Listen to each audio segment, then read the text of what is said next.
Quelles sont les différentes sources que l'on peut référencer dans une revue de la littérature? Alors, nous allons voir aujourd'hui les différentes sources possibles, les différentes références que peut contenir une revue de la littérature. Il y a les articles de périodiques, que ce soit un journal ou une revue. Ces périodiques peuvent être dits à comité de lecture, qu'on appelle en anglais peer review. Ils peuvent être donc à comité de lecture ou pas. Bien évidemment, les articles parus dans des périodiques à comité de lecture représentent une garantie plus importante de rigueur et de scientificité. Par exemple, en psychologie, citer un article de la revue Psychologie Magazine n'est pas très pertinent, car il ne s'agit pas d'une revue scientifique, mais d'une revue de vulgarisation. Une revue grand public en fait. Je n'ai rien contre Psychologie Magazine, j'y ai longtemps été abonné, mais cela ne me paraît pas très pertinent dans une revue de la littérature, et ça pourrait vous valoir quelques remarques lors de la soutenance. Cela vaut également pour d'autres disciplines où il existe des revues et des magazines de vulgarisation ou grand public. Au-delà des articles périodiques, vous avez les livres, les ouvrages de base ou de référence, ou les chapitres d'ouvrages collectifs qui peuvent être de bonnes références.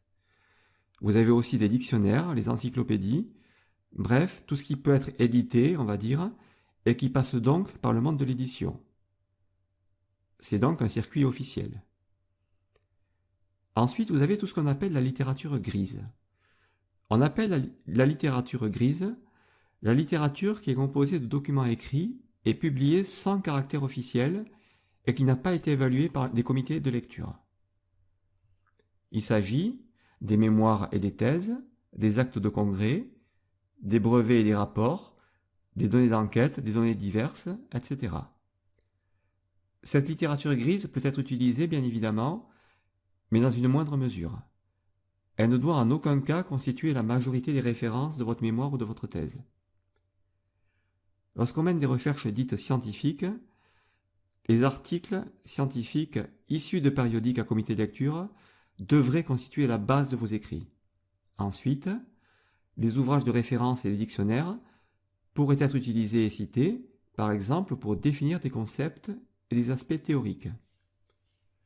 Enfin, l'apport de quelques références issues de la littérature grise, notamment provenant de thèses, peuvent apporter un nouvel éclairage, une spécificité au contexte théorique en question.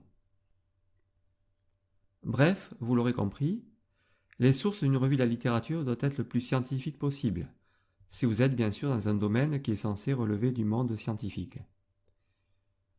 Nous verrons de même, pour finir la semaine, quelque chose d'important concernant les sources et les citations, mais sans entrer dans les particularités de chaque norme de rédaction.